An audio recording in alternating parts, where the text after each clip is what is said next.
What is the home appraiser looking for? You'll want to stick around and watch. This is Kasama Lee, your community realtor. So as you know, the market has been somewhat unpredictable, and with the whole moving pieces of interest rates still being high, there's a handful of qualified buyers for every price range. There are sellers who still, with life events that require them to move, all of these pieces come down to, will the property appraise at the contract value? What's really important for you to understand about the appraisal process is this. It determines if the buyer is having to finance on the loan. The appraisal will determine the market value of the home. Hopefully it hits at the contracted price, and when it doesn't, everybody has to jump back on the table and renegotiate. So if you're enjoying this type of content, you want to hit subscribe and the bell notification so you don't keep missing future videos. And I appreciate you liking, sharing the content so that the channel can continue to grow and benefit many other people. Here are some tips that I will leave with you with this video. First of all, I am the type of real estate agent that if I am on the seller side representing the property, I will make it almost every chance that I can to meet the appraiser at the property when the appraisal appointment is scheduled, because I want to make sure that not so much that I'm gonna like socialize with the appraiser, because most appraisers they don't want to be socializing with you. They actually are there to do the job, and sometimes the socializing part can sort of impact like you're trying to influence the value, which is not the job of what the real estate agent would do. But I'm usually there. I get in there, and you're going to see some of the video footages of me inside the property, really providing the comps, providing the list of updates that have been done by the seller, and provide any answers that I would have about the market activity, about the updates that have been recently done, the history of the property, so on and so forth, whatever the questions the appraiser may have. And I have found that to be one of the most important appointments that I want to show up to. So I want to just preface with that, because not all real estate agents actually make that part of their practice, but I do. And I learn a lot from the different visits that I have with them about what the appraiser is required to look for and what's the general feel of what's important and what is not, okay? So with that, I'm gonna leave you some tips if you are a seller or if you're looking to have your property refinanced to have the most successful, shall we say, of an appraisal process. One of the things that I always tell my clients who are sellers, that especially if they're still living there, the property is still occupied, and they're stepping away during the appraisal, I don't want my clients there. It should be just the appraiser and myself, the listing agent. And one of the things that I will always tell them, that this is like one of the show times. You know, we go through the whole process of preparing the property for showings, and I have like a punch list of things that I would suggest that my clients would do to have the property be in show-ready condition.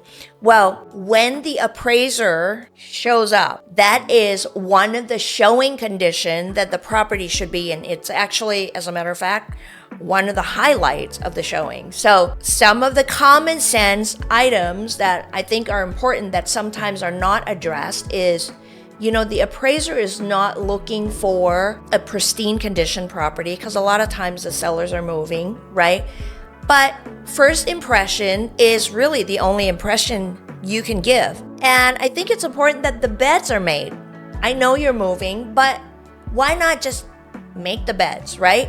So the less untidy the house can be, the more beneficial, or the feeling it's going to give, right, to the appraiser. An appraiser is a human being, just like everybody else. I know that a lot of times the appraiser, any good appraiser will say, you know, I look past all that stuff, but you know, they're walking into a house. If the house is not kept, it gives an indication of maybe there are broken things that are not fixed. Does that make sense?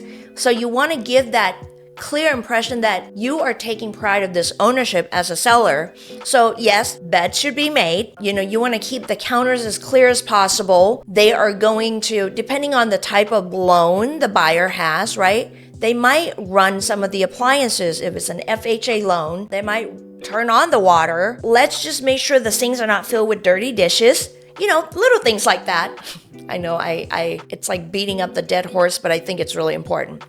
Also, you want to mow the lawn, right? That's the first curb appeal, and it's actually something that the appraiser would look at. The condition of the property overall, how it's being kept. The other thing that would be a common sense tip is if you have stuff that's broken, I would fix it, right? So like if you have a doorknob that is not working right when they're opening the door, you don't want it to be loose and rattly, you might want to fix that. Some of these things don't require a whole lot to fix, but they're the little things that could show up and impact the value of the property because the appraiser is looking at your property, your subject property, compared to what has recently sold in the area. So you want to get your property to as above average condition as possible within your abilities. I hope that makes sense, okay? Now, there are 3 things that the appraiser in the California area are required to look and make sure that they're in place. First one, the water heater needs to be double strapped, top and bottom, okay? That is not negotiable. So even if you have one strap and you're like, it's water heater space is really tight, I can't get in the second strap, you're gonna have to pay somebody to do it.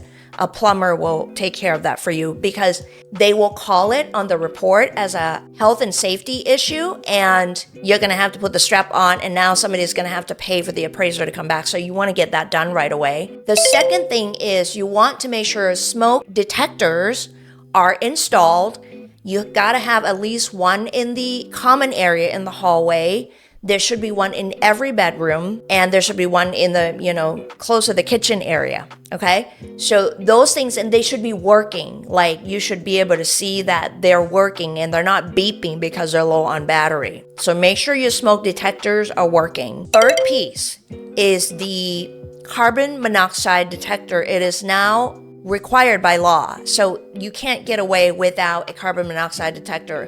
I know that I have had to run as a seller's agent to go pick up a carbon monoxide detector and make sure it's installed before the appraisal, because sometimes you give a list of things and the sellers are busy moving or packing or, tidying up the house and they just didn't get to it. Well, we can't have that. So a working carbon monoxide detector needs to be installed. It could be a plug-in kind or the kind that you affix to the wall, but it should be at the lower level, not high up. So those are the 3 required items that have to be in place before the appraiser has his or her inspection. I think in general, it's really important that you put the energy and time into getting the property appraisal ready. That's the new term that I'm going to use before the appraisal appointment. And you should have plenty of time to know when the appraiser is getting there, usually at least 24 hours. And if the house has already been in a show-ready condition, you shouldn't have any problem having it be appraisal-ready condition.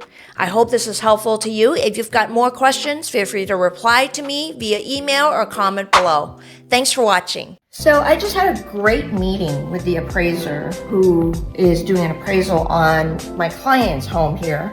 And I think it's so important, and it has worked out really well for me to be here to meet with the appraiser and answer any questions that they may have, because they won't know about the house. They won't know about, the community, especially in American Canyon. It's such a unique community in terms of real estate activity and, what gets bought, what gets sold here. And fortunately, I was so glad I was here because he had about 15 questions, and he had comps from previous of why some properties sat for a while, and I happen to know the answer to them because I spend a lot of time representing families here. So that was a win. Just wanted to share. It's a subjective thing, but I, as a real estate agent, I think it's really important that I make the time to show up and meet with the appraiser. Even if they don't have questions, I'm here to fill in any holes that they may need information on. Hi, Kasama Lee here. I just finished a meeting with the appraiser. I represent the seller, and the way it works in real estate is the appraiser company contacts the listing agent, which is the agent representing the seller, and our job is to really provide all the information possible to substantiate the contract value, the value of the property. So I do whatever I can to my best ability to really go over the details and the updates of the property. And the goal is we want the property to appraise to the value that is in contract. One of the extras that we always make sure we do when we represent our clients, the sellers.